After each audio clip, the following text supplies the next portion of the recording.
Hello YouTube viewers, welcome to my channel Science to Technology. In today's show, Science Thursday, we're going to talk about work table. So let's dive right into it. Well, first you have to understand why the heck we are talking about table. Well, simple reality is Workbench allows you to do work holding. Now this is a very critical design. We are not talking about just table, you put things on a table. This is a kind of a fabrication table. It allows you to build things much more effectively. So the core reason why anybody invests a lot of money into this is simply because it allows what we call work holding. So basically, if you're like, dude, this two sheet metal have to be exactly 90-degree apart, as in like exact 90-degree angle, this table was like, I got you, man. Basically think of it this way: when you are soldering, you need a third hand. Like, it's not absolutely necessary, but it's good add-on. And here it's same thing. Basically you can put this on the ground and try to get it 90-degree with magnetic clamps, but good luck with that. So this is reality where you want something to act as a third hand. Another aspect is we generally make it out of metal workbench simply because you are talking about welding, and welding is hot. Wood does not like to be hot, so generally for fire safety reasons we try to avoid wood. You can have wood in secondary places, but generally on the work surface nobody wants to have wood nearby, or any serious thing they will not even touch wood. Even the paint that is put on their wood is very generally fireproof to some extent at least. Now this allows you to, the table acts as a jig and fixture spot. So basically if you're like, hey, I want this angle to be like 90-degree and this to be on top of that, you can understand these are very hard to do by hand. And even with clamp, like here's the problem with clamps: clamp is clamping onto something. So if you can't clamp on top of multiple angles at the same time. It's like, okay, you got 90-degree like this, how about like this? You can't. Like, how the heck you gonna clamp this? For this reason table becomes important. It's like, if you have something to clamp on, awesome. If you have a table that is reliable and accurate, that allows you to clamp absolutely on all dimensions, it's necessary for many things. Like this sort of table, you will see that in the moment you step foot into what we call basically aerospace engineering. So, and it allows what we call a workplace to be safer. Think of it this way: let's say you are working on a floor. You started out, you have a workshop, you're working on a floor, you have angle grinder, everything is fine and dandy, and you get up and you're like, hey, I need to pee. And you walk up and you tripped over your angle grinder and horror movie happened. So things of that nature happens. It's real life. Things happen, machine malfunctions, and you trip over things. You do not want that. You don't want to have extra hazards. Like, you want to keep the hazards low. So generally putting basically your angle grinder on top of a table, make sure you see where the heck the angle grinder is. You see where the cable is. Like, just if it's on top of elevated, basically your brain is like, okay, this is where it is. Fundamentally that reduces a risk, and on top of that it keeps your floor clear. You have to walk on the floor using your legs. So fundamentally keeping them clear is awesome. So it makes it safe, and it also improves production speed. Think of it this way: if you have ever had the luxury of seeing a jet engine, for example, and you've seen like jet engines are generally basically handmade equipment. If you see basically fuel pipes, they were like, what the hell, how the heck they are doing that? It's like, you're gonna have a pipe that is welded here, then here, then here. It's like, what the heck they are doing that? So generally we utilize what we call jigs, basically thing that holds it efficiently enough where you can do the welding. This table allows to do that, and the way it allows that, it makes it more efficient. So basically, instead of, let's say, if you're doing everything without willy-nilly, just trying to do things, you will be like, let's say, making 5 pieces a day. If you utilize a proper work table, you can get like 10 pieces a day. So you can understand it's a financially advantageous thing to have. The first aspect of a work table is critical, that is height. The reason you want to work on a elevated table is basically it's good for your back. So fundamentally your spine is the most important bone and you want to take care of it. And given the fact we humans kind of ignore it and suffer slip disc because of it, and I am a sufferer of that, so I know for a fact that it is very important, very crucial, very critical. We ignore it because like we are men, we are strong, and then we have giant hospital bills. You don't want to do that. So fundamentally height is a very critical aspect here. And it also allows a work holding on many practical fronts. Think of it this way: let's say you want to do a T-joint. Okay, you put it on the floor, you weld it on top, awesome, everything awesome. But here's the deal: how the heck are you gonna weld on the back side? You can't do that because on a floor this place will be hanging. So if you have a table with a vise, you can just clamp it. It will be free floating and you can do whatever you want with it. That is the whole point. Work holding becomes far more practical and adjustable. Generally professional tables will come height adjustability. Now you're like, why the heck they are like giving you height adjustability? Simply because different people have different heights. So my height is different, your height would be different, someone else's height would be different, and there is a very easy way to figure out whether this table is going to be comfortable. Now again, this is a rule of thumb, it's not like precise, it's just good enough to get you into the ballpark. Basically this section of your arm must be around the top surface of the table. So if you are just relaxing, just don't do like this or like that. If you are just relaxing, just letting your arm hang, and this place should be directly at the place of your work surface, that will be comfortable for you. And if you're doing something standing, people generally want to be a bit low, so they can bear down their weight without putting too much strain. And if you are like doing something more intricate or like cutting something like welding, they generally want it to be bit up than that, so it allows them far more assembly freedom, so to say. So this also allows the workplace to become safer, and this makes long-term safety, because your spine, it's not gonna break overnight or like one accident. It's gonna, over time, it's gonna degrade. So fundamentally it makes it safe, so where your spine is like, yeah, I got this, I can handle this. Now, first thing that you will see whenever you type a work table or fixture table or something like that is generally what we call dog holes. So basically, you're gonna look at a table and you're like, why the heck it has holes?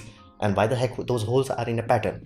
That's the whole point. It's basically acting as a universal check. Now be mindful, these holes do not have a universal name, so I cannot classify. Some people call it modular table, some people call it dog holes, some people call it fixture table, some people fab tables. It's like, don't ask me why the heck this naming conventions exist, but it exists. So fundamentally there is no one name that I can say, but if you see a table that has a lot of hole in them, you can confidently say it's a fixture table. So, or a fabrication table.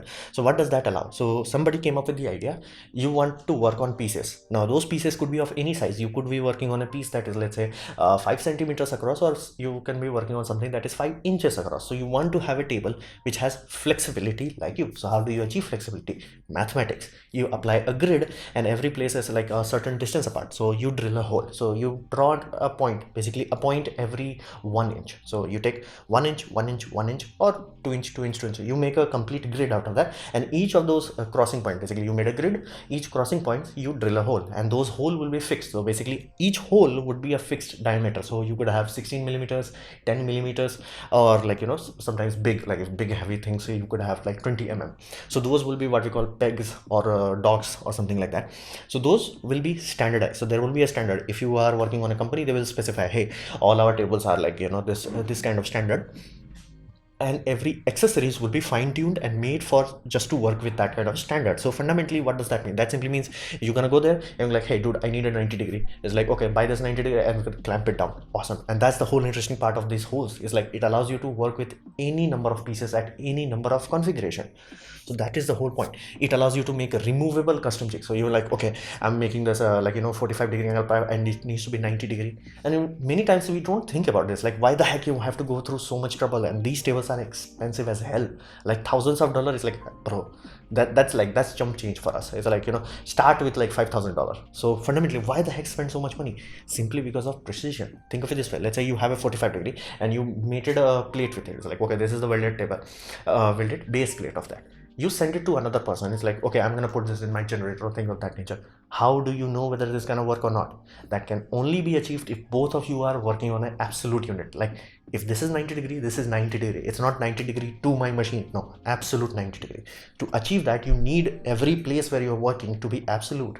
The only way to achieve that, if you have a work table that is like designed to be within precision. Now again, this is good enough for, let's say, rough level rocket assembly. This is not good enough if you wanted to work on, like, let's say, telescope mirror assembly. It's like, no. So fundamentally there is a precision leeway. So like 1/10 of a millimeter or 1/100th of a millimeter or 1,000th of a millimeter, those are tolerances. So based on your requirement, the table will be created. Like, okay, you work on something that is very precise, you need 1,000th of a millimeter accuracy, this table, again, it will cost a lot, but you get the point. And only then, when you have a table that is absolutely, you can make fixtures, you can make pipes for jet engines, things of that nature. So fundamentally, it's a thing that allows you to work much more efficiently and much more accurately. And hole patterns are like basically standard within one standard. So there would be like, okay, 2 inch, you say 2 inch, they will like, okay, the hole diameter would be like 16 millimeter, and each center to center distance would be 2 inches.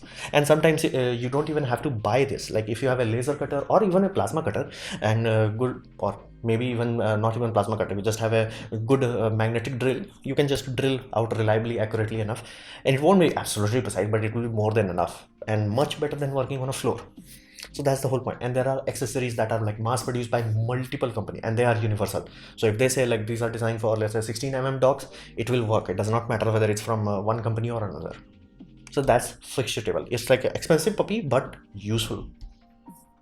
Then we come to Tslot. Now Tslot is core of machine industry, flat out. You look at a CNC machine, there is a good chance it has a basically T-slot. You look at a milling machine, you can be damn guaranteed that it has a T-slot. You look at a drill press, it can be damn sure it has a T-slot. So fundamentally, machining world is like relying on it. Now it can be made for table also, and some people do utilize it, or some people make a lower end version of that. But T-slots is like a kind of universal thing.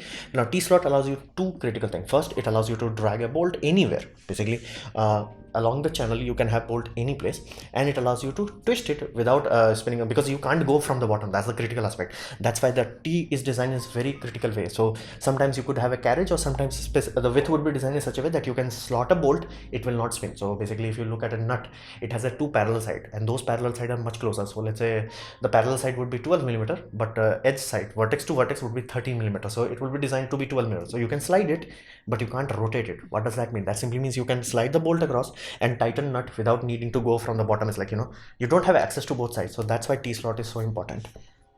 So it gives you super flexible holdings position. Basically, you can hold anything at any location at any again inside the table, but it has a lot of flexibility. So fundamentally, that's awesome. And if you want to be precise, it's like, no, this is serious. We are working on 1/10 of a millimeter or 1/100th of a millimeter. You can cast it out of a basically what we call a giant monoblock. So you can have like, this is my solid block, and then you're gonna mill it through like a basically cutter, end mill, or things of that nature. But let's say you are low on budget and you want the flexibility of this thing. You don't want absolute precision, you want the flexibility of it. Can be made with few strip metals also, and I have provided the video down below. Here's something better. I have made this basically low level slot. It's not a T-slot, but it's a slot. As you can see, I have made this. Now the reason why I have made this is basically, if you are watching my videos for long enough, like I'm working on making a angle grinder stand. So angle grinder have this bad habit of grabbing parts, and basically if you are working on solid chunk material, it can grab and it can injure you very seriously. So I've seen many angle grinder stands that are awesome, but none of them have good enough work holding capacity where I'm like, I'm gonna feel safe basically. So I designed this. Now again, I did not design it, I just went to a basically metal fabricator and it's like, bro, give me strips. It's like, this is the widest strip we have. I'm like, okay, awesome.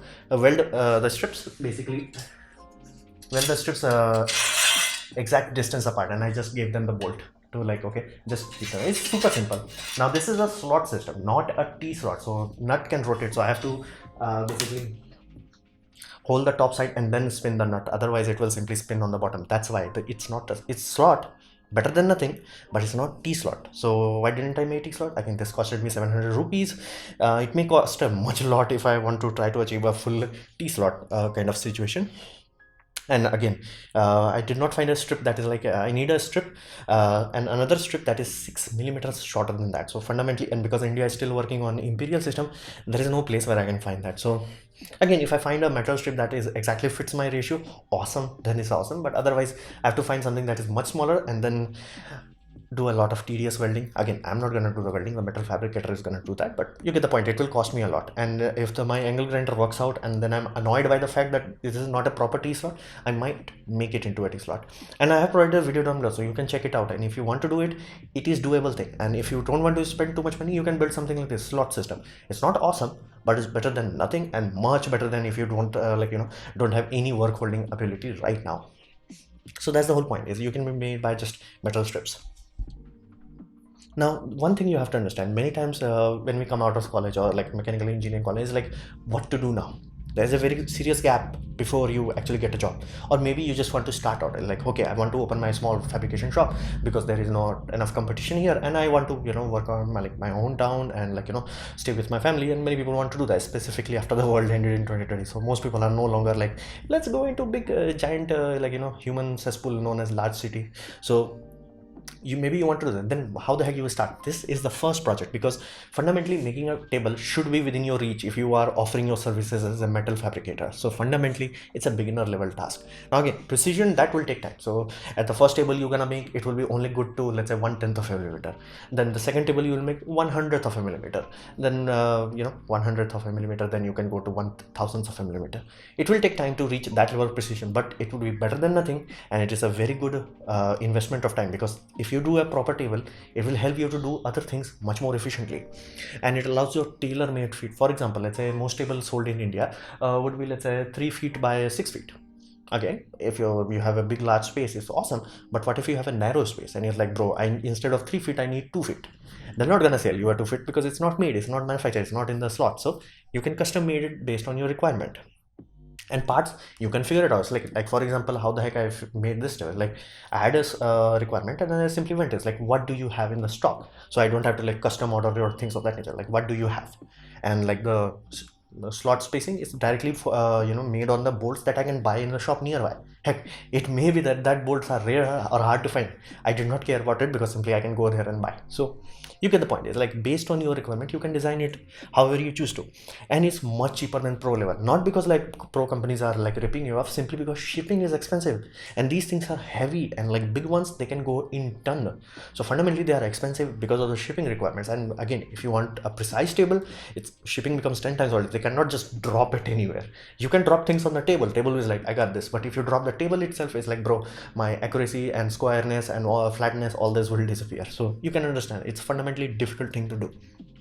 So, and if you do it right properly, you can exceed pro levels, because pro levels generally have cost like bare minimum, and then you still get bare minimum parts, bare minimum, then you spend a bonkers amount of money. Then you get somebody, okay, this one individual has sat down and properly calibrated everything, then he properly figure out how to deliver that. Unless you are spending that kind of money, you can easily exceed that. You'll be like, bro, it's much more efficient of expenditure of my money if I build it myself. So fundamentally, it's a good thing to do DIY. It's not one of those things where like, if you have money, just buy a chop saw. No, it's like, it's actually much more economical to do it this way.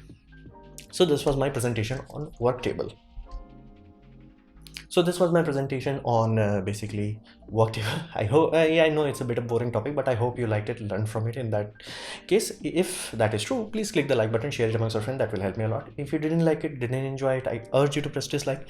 Press it twice to show me extra disappointment. Please press, why I'm saying press, please write a comment, because I try to reply to all of them. Subscribe, press the bell icon if you're free, and as always, thanks for watching.